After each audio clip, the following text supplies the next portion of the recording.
Opening day is 2 weeks away, and don't look now, but our Toronto Blue Jays are on fire. Let's get into it.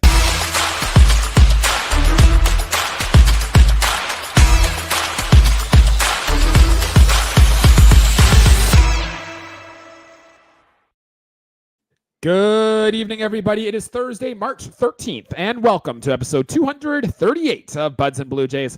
I'm Jesse Burrell, not joined by my usual co-host, Jesse Tricio, as he is on vacation this week and spending the time with his family out on March break as he gears up for a good long season. So we are calling up our friend David Fulton back from the minor leagues to join us on today's show. Dave, always great to have you on our show. Welcome back. How have you been, my guy? Pleasure to be here. You know, I love coming in to chop it up with you guys. I've been good. It's been nice to get some warm weather going here. It's nice to have strung a couple of nice days together. And with the spring training baseball on the TV, I'm gearing up. I'm feeling it.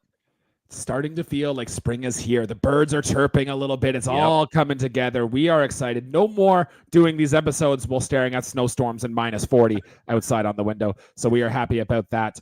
Today on the episode, we are going to take a look at some of the biggest X factors for the Toronto Blue Jays this year. Who are the players that, if they come out and perform, can make or break this team and get the Blue Jays to that spot we want to be in the promised land? We will dive into all of those. Plus, we're going to take a look at some notes from spring training, including what in the world is going on with Vladimir Guerrero Jr.'s contract demands. Why can't they come up with a deal?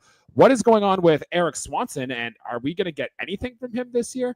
Update on Max Scherzer's thumb and so much more in this episode. But first, before we get started, guys, please like the video, subscribe to the channel, leave us a 5-star review on all of those podcast platform avenues. It really is the best way to help the show grow. And if you are new here, if you are just joining us, as we get into the regular season, it's going to be a little bit of a mix-up. We switched to 2 episodes a week, one after each series, where we do about 30-minute series recaps. And the format's a little different than what you might have gotten used to this offseason. So stick with us as we get through the season. All right, housekeeping done, Dave. Are you ready to get into this? I'm so ready. Let's do it. I think we just dive straight into the main topic, and we start going with, give me your biggest X factor for the 2024 2025 Toronto Blue Jays season. Well,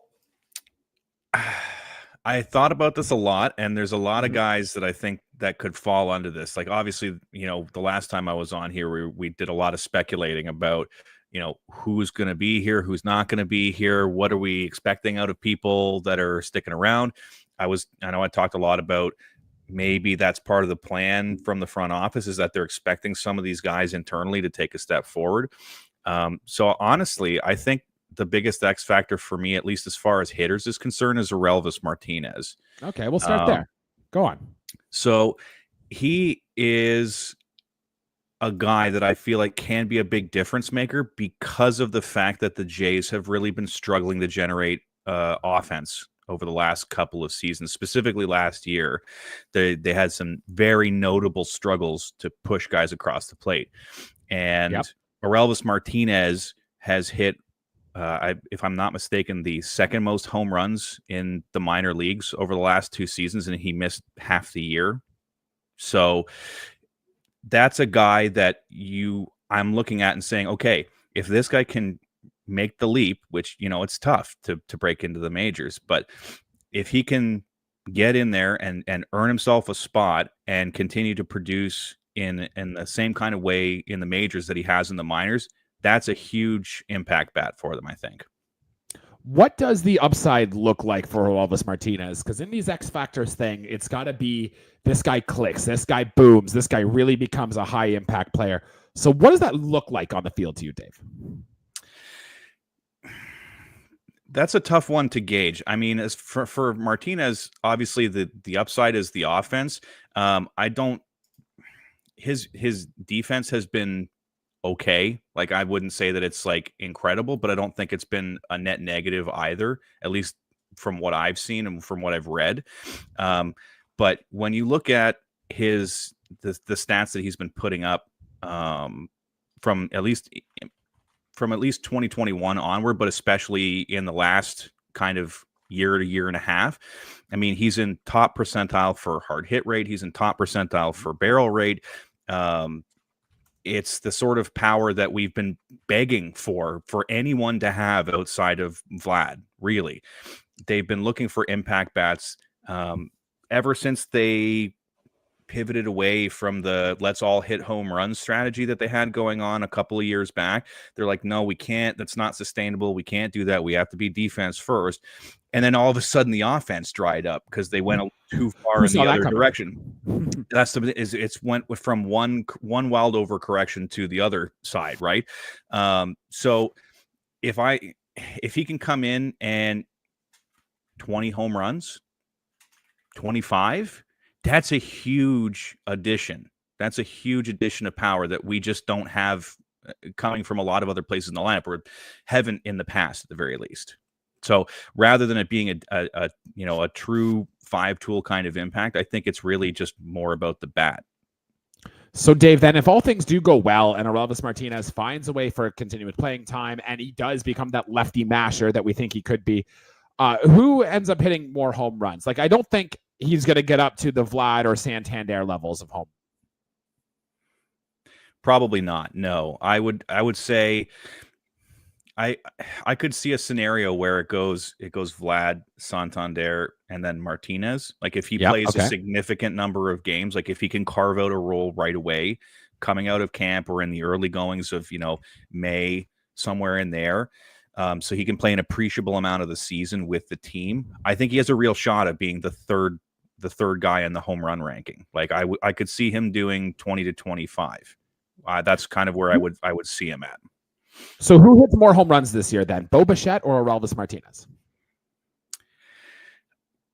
That's a tough one. Honestly, I feel like they're going to be kind of like neck and neck. Like if Martinez has the kind of impact that we're hoping he has, and that it's looking like he's projecting he might be able to bring to the major leagues, I would expect that would be comparable to Bichette. Like, I don't expect Bichette to be like mashing a million home runs either. I would have probably, if you'd asked me, pegged him in somewhere in the 20 to 30 range, maybe, as long as he's bouncing. Go ahead. I was just going to say, as long as he's bouncing back in the way that we're kind of hoping that he will. What about Dalton Varsho then? How many home runs does he get? Is he above those or below those? That's a really interesting question because he's looked really good so far this year. Like last I looked, I think he was batting over 300 and was still playing very excellent defense like you'd expect them to. So that's a really good question. That's a really, really good question. If he can keep up this offensive momentum and turn it into a really, solid front to back campaign for him, he's in that conversation too. He really is, especially with some of the places that the Jays play all the time with, short porches and left, right? Or sorry, and right, excuse me. That's caters. If he can find that swing again, where he can, hook some around the pesky pole or puts them into, the right field bleachers in Yankee Stadium, he's absolutely capable of being right in that same thing. I wouldn't peg him any higher than 30, but I could absolutely see him putting 25 out this year. Okay, I like that. And when the Blue Jays signed Anthony Santander, we thought, okay, we finally got our cleanup hitter. I think we've mentioned before, the Blue Jays were the second worst team in baseball in getting home runs from their cleanup spot last year. So the thought was Santander will fill that. But now if the John Schneider reports are true and he's going to be hitting top 3 in the lineup, then we still don't have a cleanup hitter. So maybe if Aurelvis Martinez can click here, can become that cleanup hitter. Dave, does he make the opening day roster, Aurelvis Martinez? I think probably not, given the circumstance of how last season went for him. I think there's going to be some additional time in the minor leagues. I mean, taking into account the fact that he lost half a season owing to the situation. So I would expect him to probably start in AAA. Which is where he left off last year, apart from his very brief stint with the Jays. But if his numbers look really good coming out of April and into May, that's kind of when I would expect to see, okay, if someone in the infield is starting to is having a rough start or is starting to lag a little bit after a hot start or something like that, that's a circumstance where I could see it's like, okay, well, this kid's clearly ready, potentially. Let's see what he's got. We didn't get a really good look at him last year, so let's turn him loose in the early part of the season and see what he's got. Okay, Dave, I love that call. I think he is competing, as I said last episode, he's competing with Davis Schneider, and Davis Schneider's had a really good spring. So I think they're going to give Davis Schneider the run there to go on with that and right on Aurelvis Martinez. I'm a fan of his too. It should be all systems go going forward for him. I want to start with my biggest X factor, and you can't talk about the Toronto Blue Jays and the future of this team without talking about Vladimir Guerrero Jr. Now, we'll get to the contract stuff later in this episode here, but I want to talk specifically about the player that is on the field and what we might get from him, because we all know the roller coaster of seasons that we've had so far from Vladimir Guerrero Jr. have been interesting. We've had the MVP runner-up season, and then we had last year where he was fantastic.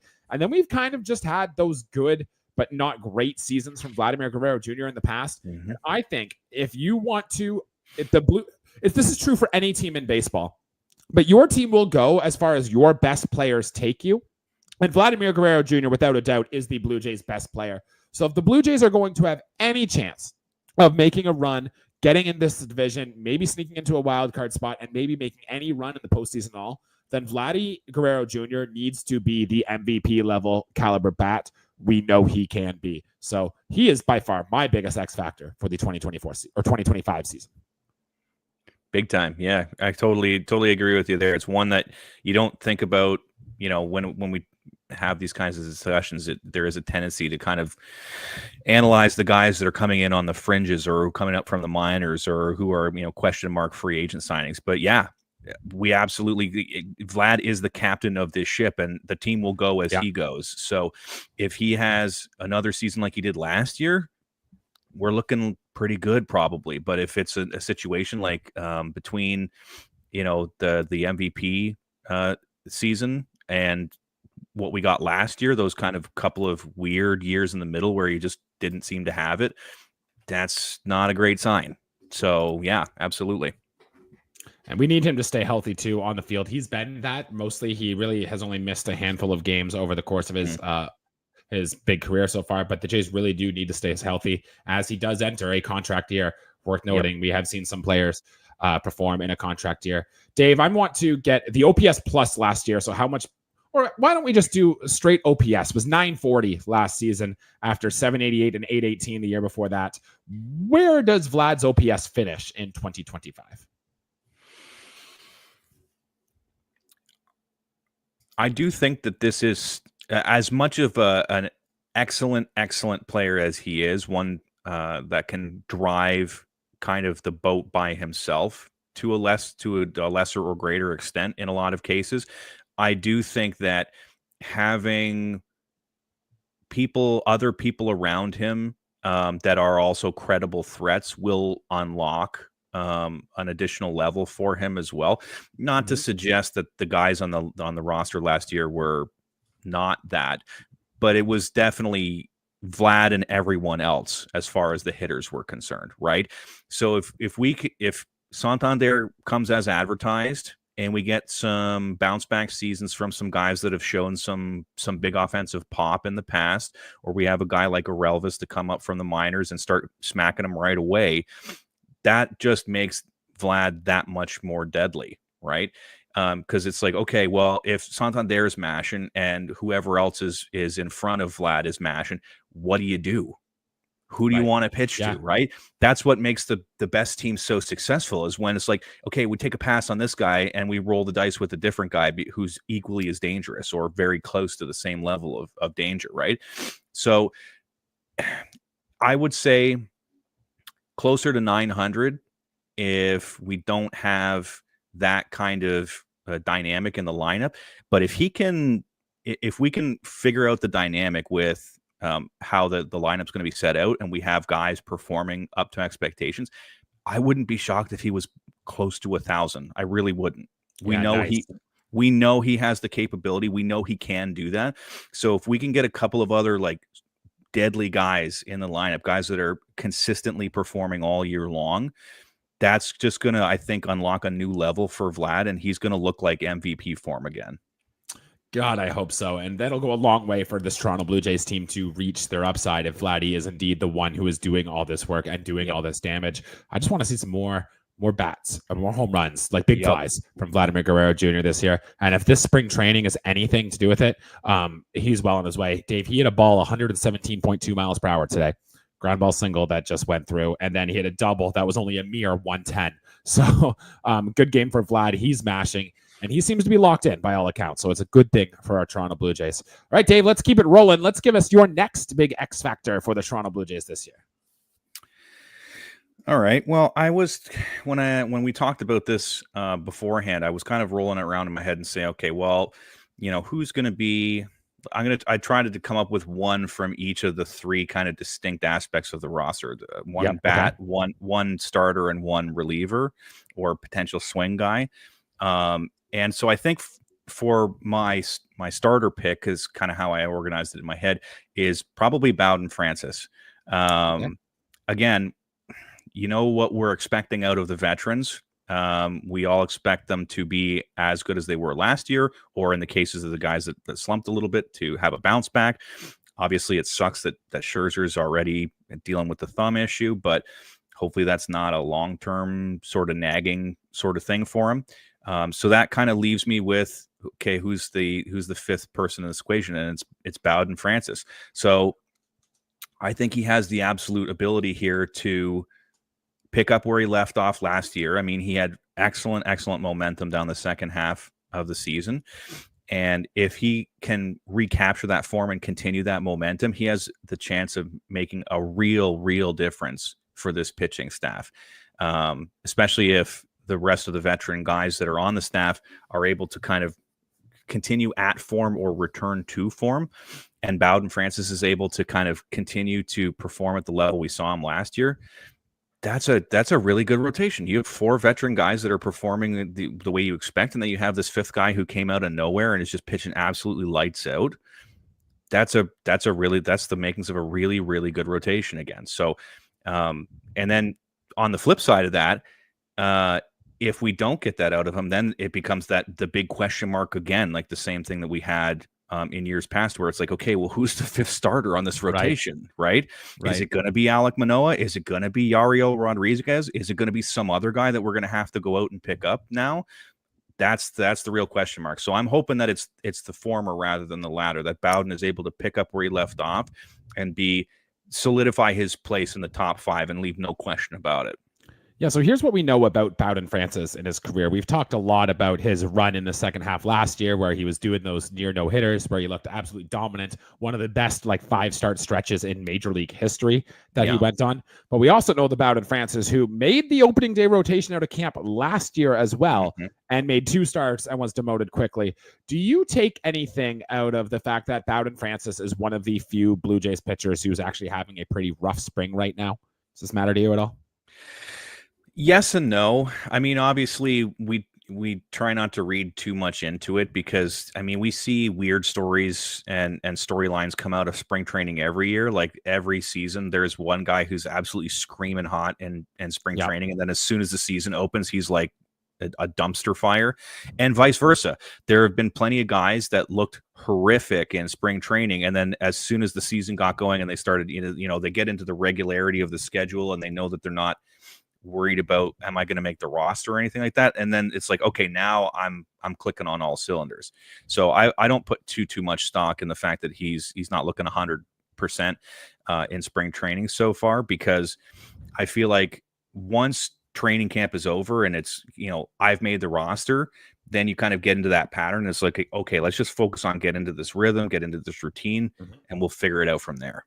I think there was one year Zach Greinke just tried to he tried to throw a pitch every single mile per hour between 65 and 95. And that was his goal for his start in spring training. So who knows? Bowden Francis could be working on something. His job is not in jeopardy. And this is the first time ever for Bowden Francis that he wasn't trying to make a team out of camp, that he knows his spot is secure. So maybe there's something to do that as well. Worth monitoring for sure for Bowden Francis. I'll stick with the starting rotation here, Dave. And I'm going to go Chris Bassitt, who, and let's be honest here, all 5 of these starting pitchers could have been your X factors here on this episode. Really, honestly. They've all are going to be so key in order to making the Blue Jays go with success. But I want to single out Chris Bassitt specifically. One, for a few things. he kind of did take a step back last season. Towards the end of his season, the walks kind of got out of hand a little bit. We saw a lot more blow-up starts from Chris Bassitt than we've seen in the past. A lot of times where his pitch count would get elevated early, he'd have to be pulled. He mentioned a few times too that the fact the offense wasn't scoring any runs for him did struggle with him because he was making more competitive pitches. Is that just an excuse? I do not know. And Chris Bassitt, too, historically has also been quite a slow starter as well. Like last season and his first year here in Toronto, his month of April was not very good. The month of April for the Toronto Blue Jays this year is a lot of good teams. I think only the Washington Nationals are the only team we played this first month of the year that did not finish above 500 last season.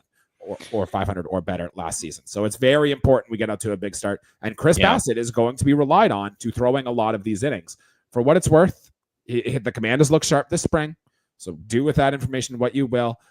There's been talk about him maybe cutting down from this 7-8 pitch mix to maybe going to only 4. We'll see how that works, and it'll be interesting to play. But getting a good, successful Chris Bassitt one more time before it falls off a cliff will be big for this Toronto Blue Jays.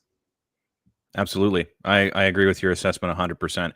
And to your point, if he is cutting down the pitch mix a little bit, that's very much in line with what we see in a lot of cases with guys that are moving towards the end of their career. The pitching coaches are like, okay, clearly you have diminished stuff, so let's just focus on what is really, really still effective and not worry about the rest of the fluff. So if he's taking a more concentrated approach to his pitch mix, that ultimately might be to his benefit. Does it make them easier to read? Maybe. But if you're focusing on making the best pitches and not worrying so much about what those pitches are, I think there is something to that in terms of, just like the old saying is just worry about filling the zone. Stop worrying about you can't worry about which pitch you're going to throw. You just need to make good pitches. Yeah, and I think him trusting in Alejandro Kirk will go a long way. I remember earlier we would see Chris Bassitt out there calling his own pitches. I don't think he's done that yet this spring. I think he's letting Alejandro Kirk kind of take charge there for him, and I think that'll be really good as well for Bassitt. What was the point I wanted to make? I had something. I lost it. It'll come back to me, I'm sure, but it was interesting stuff on Chris. Yes. Where do you stand on the decision to throw more pitches or less pitches? Because in theory, if you're only throwing, say, 3 pitches, you can really master those 3 pitches, right? But if you are an 8-pitch guy, even though they might not be the most effective, if you're unpredictable and the batters don't know they're coming, then it's a lot harder to hit. So where have you kind of stood on that range? There's some people who like one versus the other. I mean, from my personal opinion, I feel like it's kind of a spectrum, and it really is subjective to who the pitcher is. Because for every Yu Darvish, there's like 100 other guys that would love to be Yu Darvish but can't pull that off. He's a guy who genuinely can throw very well all of the pitches that he has, and he claimed what's the last time he claimed he had 11 or 12 different pitches, something like that. So but you believe that because he's been able to demonstrate the ability to throw a crazy number of pitches very well. And then on the flip side of that, you have guys it's a reliever, so it's a slightly different scenario. But Mariano Rivera, he only threw a cutter, that was it. Yeah, he was so, but he was so incredibly good with his placement and his deception that that was all he needed, right? So I tend to kind of fall somewhere in the middle where I definitely think that a concentrated number of pitches is usually better for a reliever because you're not going to be in the game for very long. So just focus on what makes you effective. Whereas with the starting pitchers, I think a slightly more than that is probably the best. But again, we've seen it before where a veteran pitcher is coming towards the tail end of their career and they're starting to lose their command a little bit. They're starting to lose the velocity a little bit.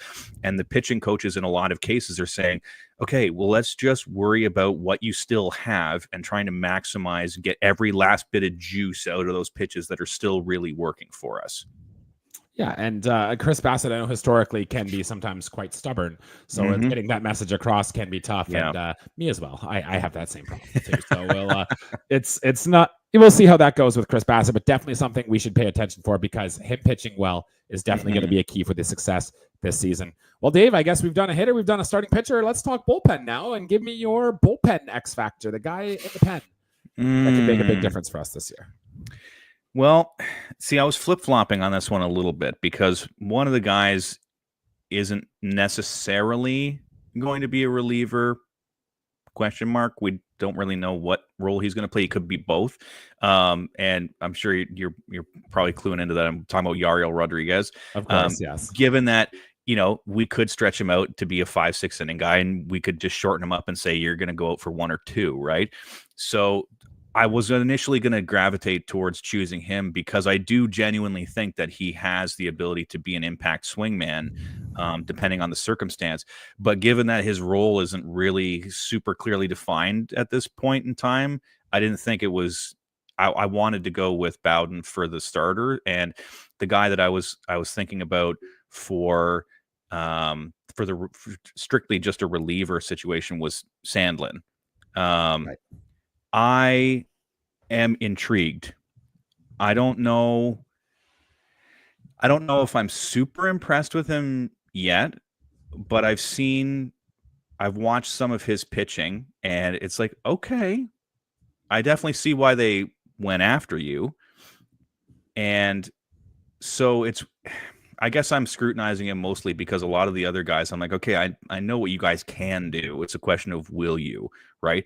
With Sandlin, he's such a question mark for me because, you don't see a lot. We didn't see a lot of him, or at least I didn't see a lot of him until he came here, right? And Right. you hear about, you can read stats on a page and you can hear other people talk about what kind of a pitcher he is. But I've just been fascinated to watch him in the limited number of appearances that we've seen him in spring training.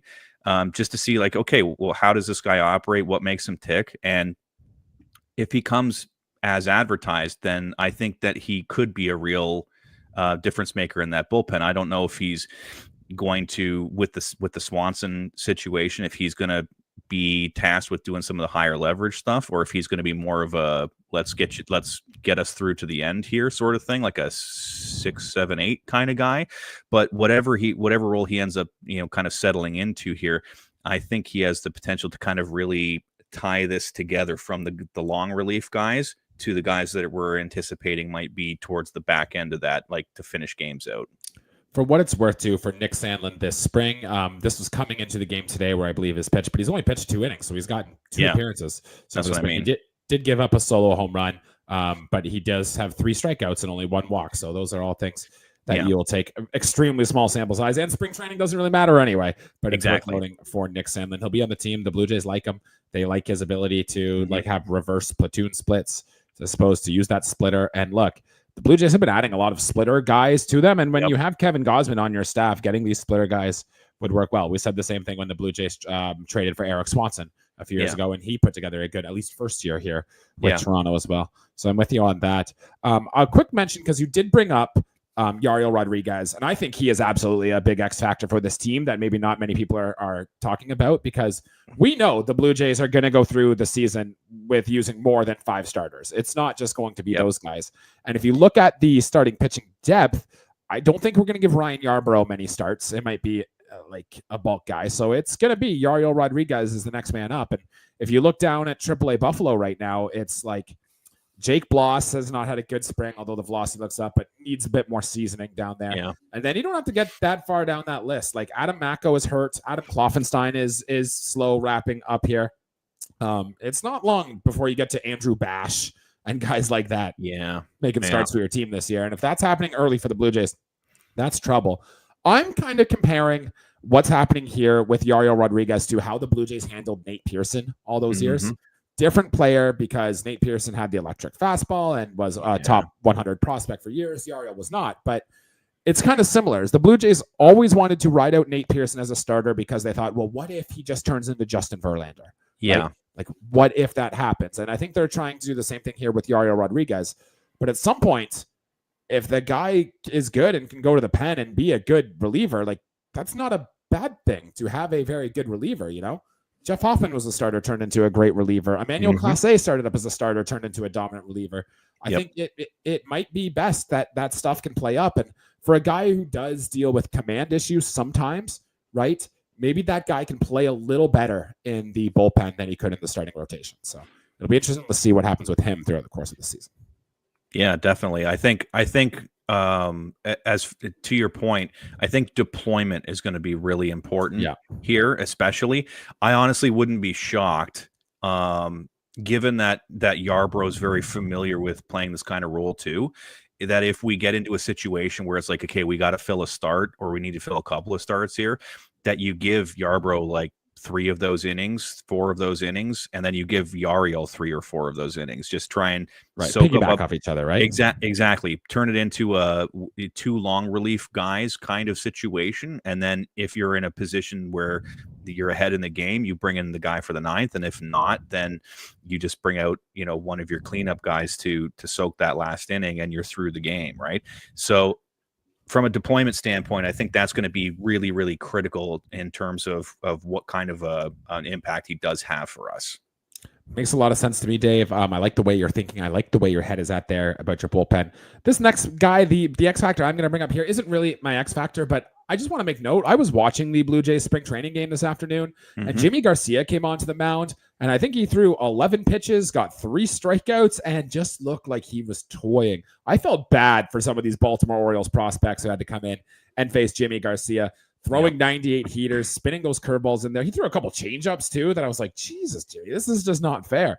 So I think he is by far going to be probably, aside from Jeff Hoffman, who also looks really good, one of the best just pure middle relievers or setup guys in all of baseball. And if he can just stay healthy and effective, like sky's the limit, dude. Like this guy is going to be phenomenal. The ultimate warehouse guy. So I'm really excited for what's going to come this year for Jimmy Garcia. Yeah, absolutely. I mean, we know what we've got in him when we see him at his best. I mean, we've seen it the last, couple of seasons where he's had stretches where he's been our best closer, hands down, or our best reliever, rather, hands down for stretches of the season. So he can do it. It's just a question of, do we get that Jimmy Garcia for the entire season, or is it this kind of up and down sort of situation that we've seemed to have seen from him in past, where he'll have an unbelievably dominant stretch and then he'll just fall off the map for a little while and then suddenly find it all over again. So if he can continue to be that level that we saw today and kind of carry that forward, yeah, absolutely. I'm thinking about this from you have him and Hoffman waiting at the end of the line, and if your starter only goes 5 or 5 and change, you have a guy that you can soak in the middle there, like Sandlin or like Pop, who are going to be by and large very competent to fill those lower leverage situations. And there's your ball game, right? That's the recipe. Yeah, exactly. So I can definitely see where you're going with that, and that has the makings of being like a really nice 1-2 or 1-2-3 going out 6, 7, 8, 9, right?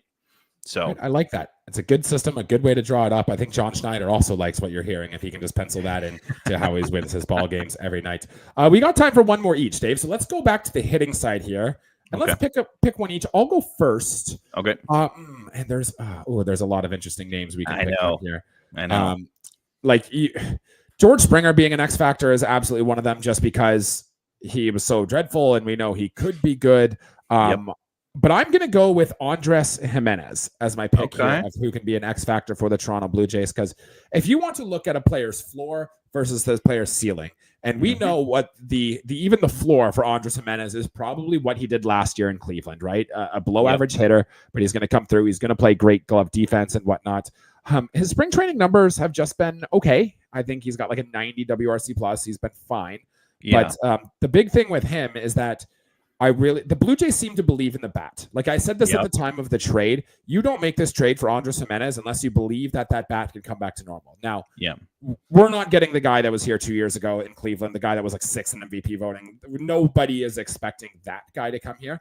But if he can just hold his own, think about like what Isaiah Kiner-Falefa did last year for the Toronto Blue Jays, how he went through and he had things. He had a multi-home run game, by the way. I don't know if you remember that, but last season I do remember that. Yeah. Yes. So I think if we could get something like that from Andres Jimenez, plus his defense, plus his speed, and all that stuff coming together, I think we could be looking at a very good, solid core piece for this Toronto Blue Jays team, especially too, like when you think about lineup construction and how it's going to line up. Andres Jimenez is probably going to be hitting above Alejandro Kirk, probably going to be hitting above Dalton Varsho. He's going to be a very key part in this lineup. So getting good production from him is going to be very, very important, especially at the plate for the Toronto Blue Jays this season.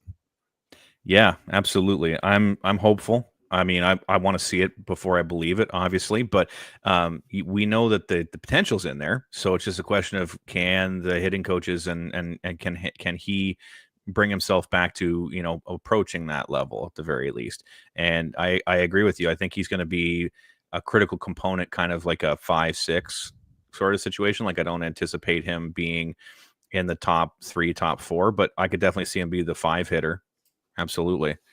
So I think that's likely going to be what happened, depending on what you do with the leadoff spot, depending on where George Springer hits and all that stuff. Like Andres Jimenez is going to be a very key part of this going into the season. Dave, give me yours. Last one we got here before we touch on some news that came out this spring. But give me your X factor for the Toronto Blue Jays this year. I mean, it feels a little bit cheap because I feel like he's been getting a lot of ink, but Alan Roden. Yeah, let's talk about Alan Roden for a little bit here. He's looked really, really good so far this year. And again, you can only put so much stock into spring training results. We all know that. But I mean, what is he? He's batting like over 400 right now, I want to say. 412 right now, yeah. Yeah, that's crazy. I mean, even for spring training, that's a little crazy, right? Again, small sample size.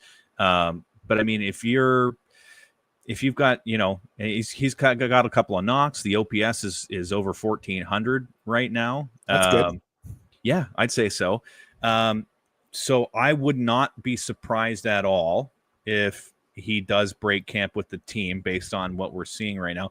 I could also very easily see it being a situation like I expected, like I mentioned earlier for Orelvis, where he does start in AAA but gets called up very quickly if someone starts to kind of fall off the map a little bit.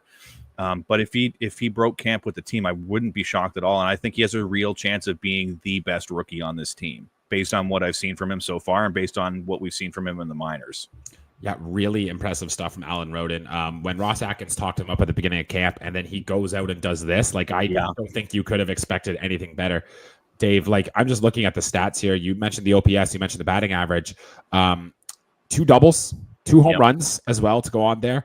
He's been hit by 3 pitches already, and he's drawn 6 walks this spring, Dave, including one in the game today, which was a very good at-bat, where all the pitches he was taking were just off the block, and had just finally, I think 2 days ago, struck out for the first time this spring. Yeah. So 6 walks to 1 strikeout with the 4 extra base hits. Yeah. Holy, it was really good for Alan Roden. That's what I mean, is it's early returns suggest that it is a full package there, where we're seeing the plate discipline be really, really good. He's willing to take a walk. He's not afraid of getting beamed to take a base there. But he's got the power too. I mean, he's got 2 home runs. He's got the doubles, like you say.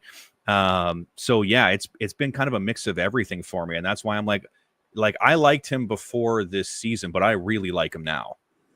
Like I already know what's going to happen. If like he might do what you said. He probably won't start the season on the big league team, but he'll probably be that first guy up in AAA, like whenever you need somebody or do a spark. But you already know what's going to happen is John Schneider is going to play George Springer, who's going to be hitting 215. It'll look like he loses a step in the outfield. Alan Roden's going to be mashing, and you and I are going to be on this show screaming, "We're done with George Springer. Get him out of here. Get Alan Roden up here." And it's just not going to happen. Or they'll call him up, he'll start, and then he'll sit on the bench for 3 days, 4 days, and not get hot. And I can already tell it's going to frustrate the hell out of us this season. Yeah, that's kind of my. If we want to throw in one teeny tiny extra X factor here is personnel management, because you and I both know that there were times. I'm sure we had episodes where we talked about it last year. I mean, I was on a few of them at the very least, where it's like, what are we doing with the deployment of personnel here? Like it felt like at points of the season that I was like going crazy. I'm like, the guys that are hitting the best on this team are on the bench for this game. What are we doing? Right? So as long as we don't enter that territory again, fingers crossed, where we have guys who are absolutely going off when they're getting time and then get benched inexplicably, like, then I think we're going to be all right. But I really, that's my worst fear, especially for some of the young guys. Because it's better if you can give them a bit of runway, right? Instead of jerking them in and out of the lineup.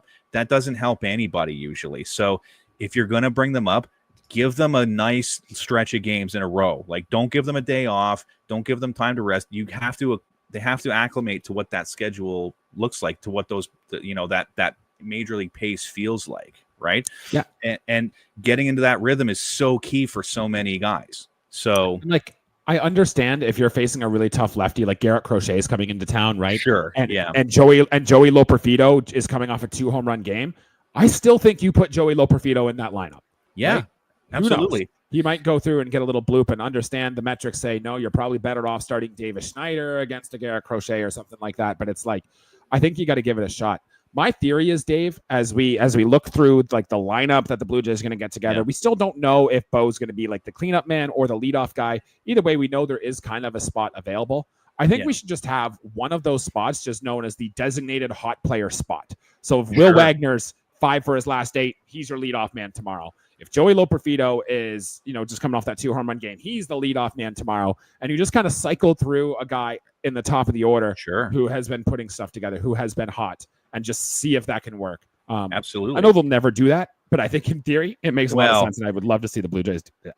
It does make a lot of sense. I mean, you see that very, very frequently in other sports, right? It's like a classic example is hockey. When it comes to goaltending, especially, you play whoever's hot. It doesn't matter if you were trying to go, okay, one game is this guy, one game is this guy, to try and load manage a little bit.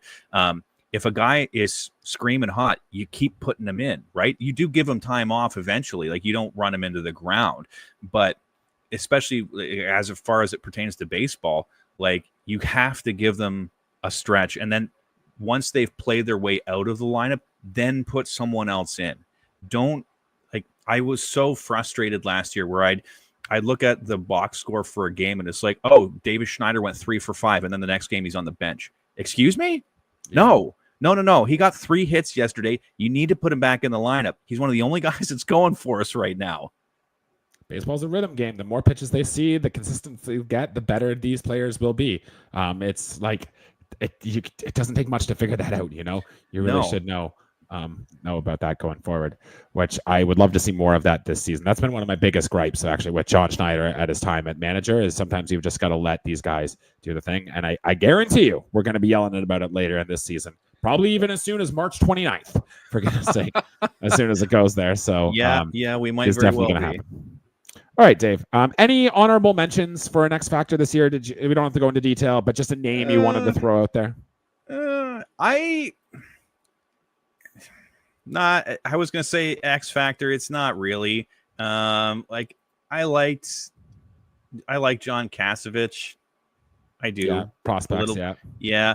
And I'm not any chance in any world that he's an impact player this year, but Arjun Nimala he's looking pretty good. He's looking like he's gonna be a guy. So that's one big name hit in free, in the draft. That's like, oh, okay, this guy's actually, like, you look at him right now and, fingers crossed, no injuries or other weirdness happening, but barring that, it definitely really does look like he has a pathway to the major leagues as long as that progression keeps going. Because, like I say, seeing what I've seen of him so far, he looks really good for the level that he's at, for the age that he's at. I mean, he's still 19, 20, so he's looking really, really good. Francisco Lindor thinks he's going to be an MVP one day, so I'll trust Francisco Lindor. Stuff like that. Honorable mentions I wanted to shout out. I did mention George Springer earlier. He's like the only hitter this spring who actually looks bad, which is not good, depending how he came off of last season.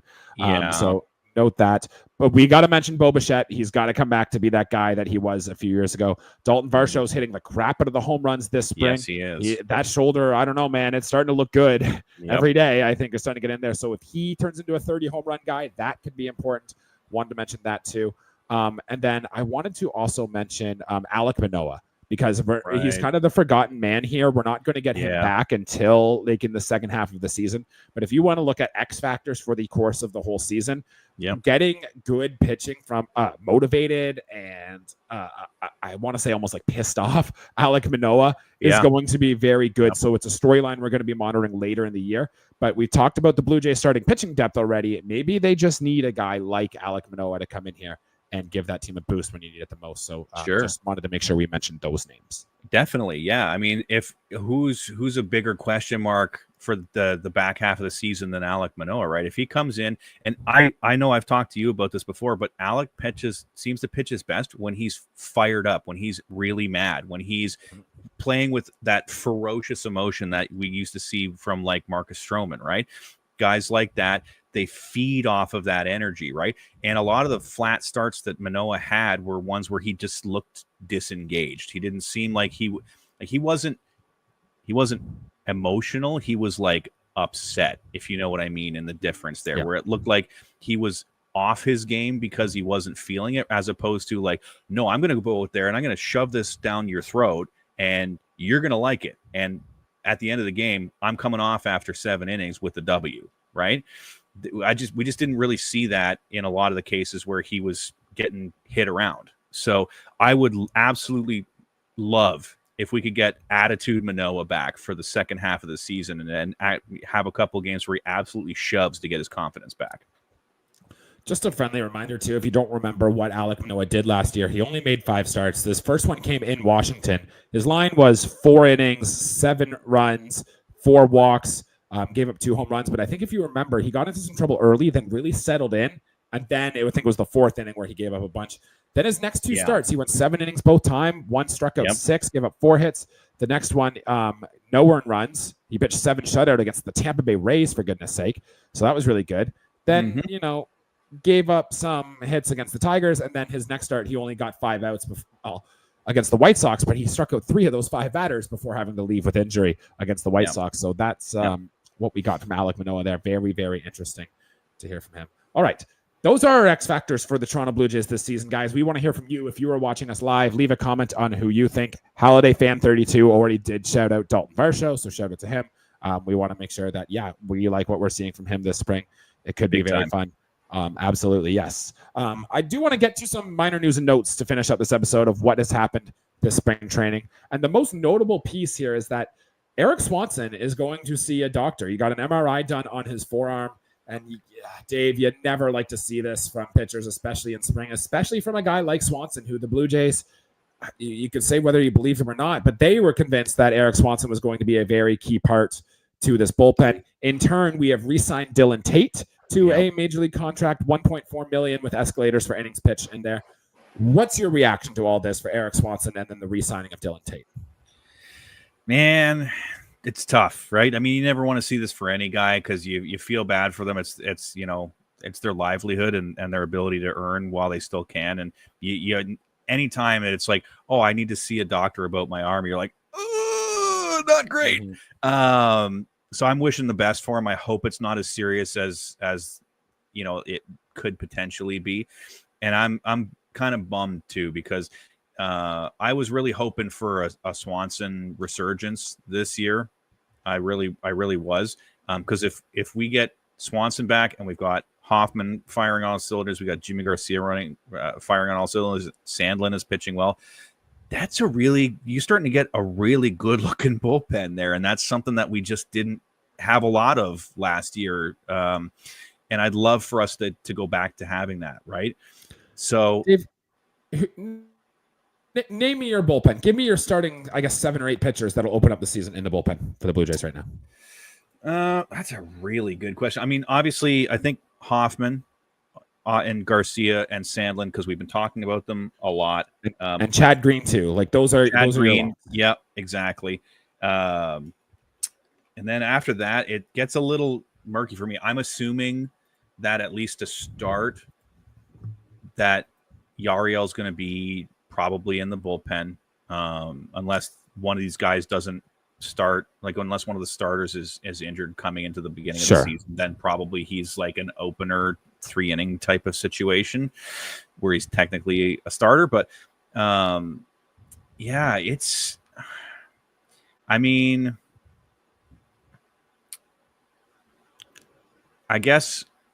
looking at it here, Zach Pop, I think, is definitely in that group. Yeah, and that some people are going to hate that, by the way. Zach Pop has his group of people who don't like that. I get that he's very divisive, but looking at the rest of the guys here, it's like, okay, well, who do you trust more than Zach Pop?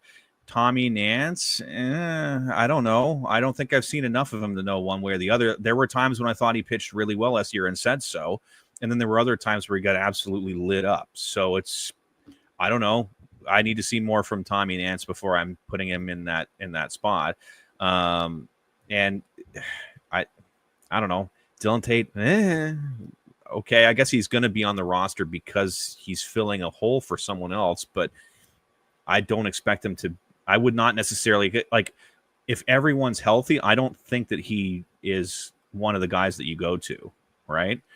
So because here are the locks, right? It's Yariel Rodriguez, it's Ryan Yarbrough as 2 of the 8 guys. Yeah. And it's the 4 we talked earlier. It's your Hoffman, it's your Green, it's Garcia, it's Sandlin. Yeah. Yarbrough is the only lefty of that group, so you probably need another lefty. So Brandon I'd say Little basically gives you Brandon Little in there as your best lefty. And then your choices are, like you said, for this last guy, it's Zach Pop, it's Dillon Tate. Maybe you go with the other lefty, you go like Josh Walker. I think there's a non-zero chance a guy like Richard Lovelady or Mason Fluharty can come up here and wow some people and get a job into camp this spring. For sure. The Blue Jays, they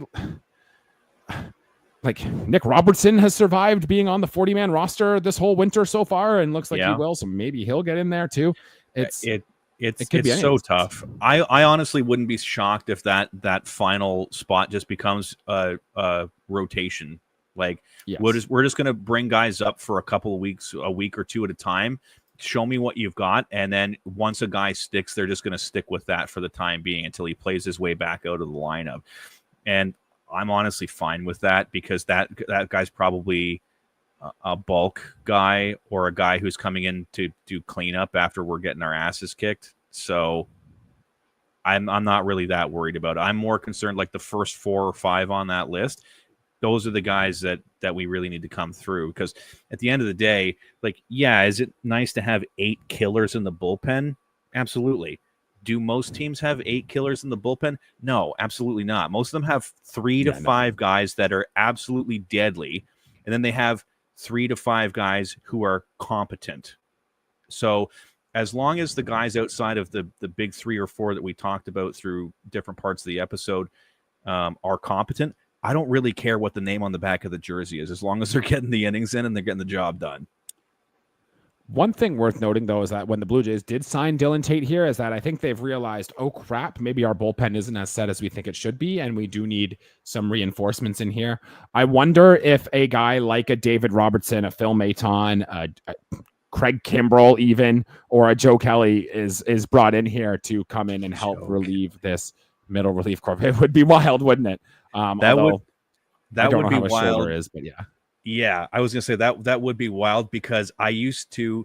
I've softened on him a little bit, but I used to hate Joe Kelly so much that I would be very like, again, if I hadn't softened on him a little bit, I would be super conflicted about him. Where it's like, okay, go pitch good, so I can feel better about you now, because he just.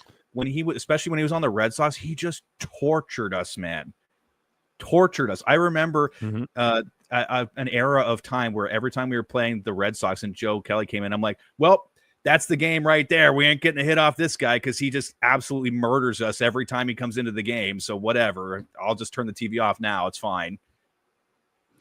There you go. I just remember with Joe Kelly when he was training for the upcoming season and he's trying to learn a changeup and he missed and he broke a window in his old house. I remember that too. I saw that video. If you remember that, so that's my Joe Kelly lore. But turning those back to the Blue Jays here, one minor news came out today, and that's Max Scherzer apparently is dealing with a little bit of a thumb issue. Now, he has dealt with nerve issues in his thumb in the past. He had an MRI. John Schneider says they're not majorly concerned. It's something he's dealt with in years past, but it's not related to the nerve issue he had last season. So that's worth noting.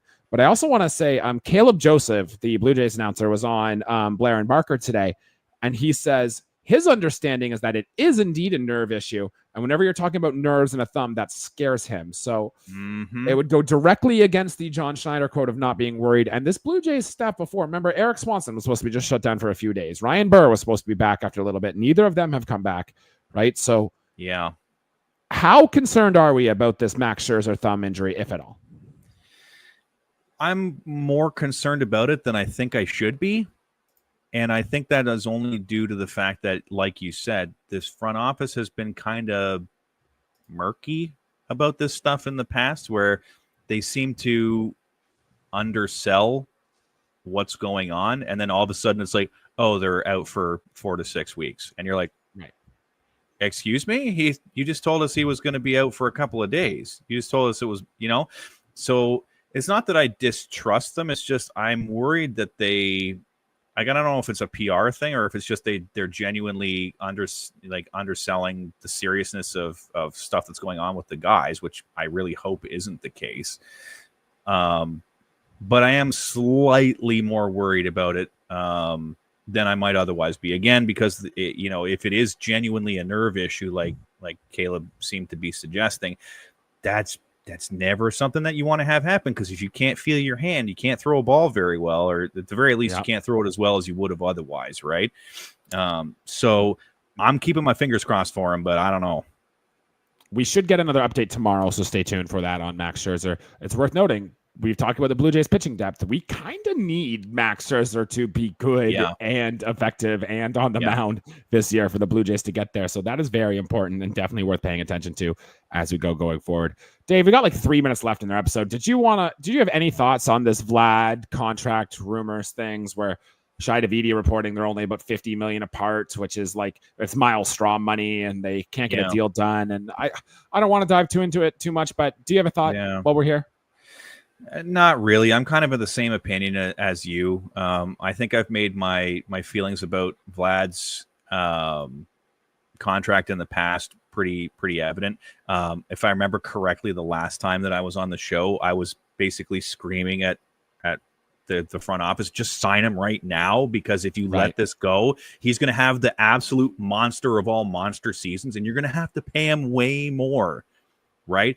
That's the part I don't really understand. Like, I get it. $500 million is a big old bunch of money. Given the fact that we've seen 2 MVP potential caliber seasons out of him and a couple that were kind of right? But at the end of the day, if you're going to, like I said before, if this is your franchise player, just pay him. Mm-hmm. Just pay him. And it's not like the difference is too much anymore, No. We have thoughts about how it's going to go, and we've talked about those in the past, but it's like, I agree. I think this was the plan the whole time to get Vlad to free agency.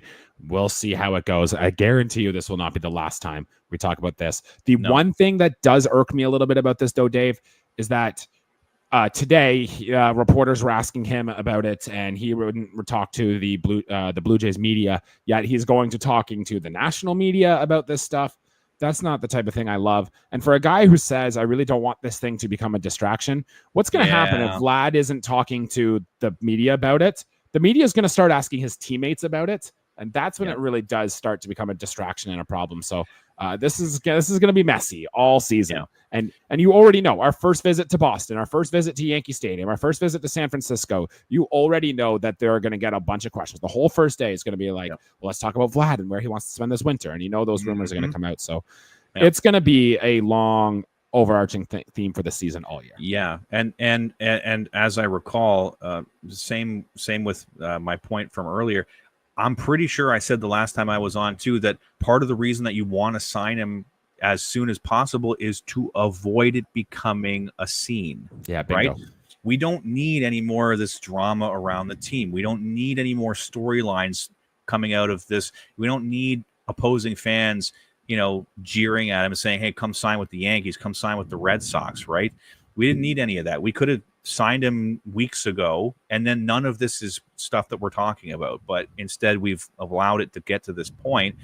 So it's like one of two situations. It's either going to be a continuing storyline that hangs over the team, or it, miraculously, maybe it isn't, and he has an absolute whale of a season, and then now it's like, oh well, he wants 600 million, he wants 650 million because he just won MVP or whatever, right? And then you're like, well, I guess we should have signed him for 500. That would have been a nice savings. And that's my fear, is that like I want him to do really, really well, and I want him to get paid, but you just should have signed him in the offseason. You really just should have signed him in the offseason. Should have signed him like 4 years ago. But also that, I mean, dragging this out season by season. But anyway, it is what it is.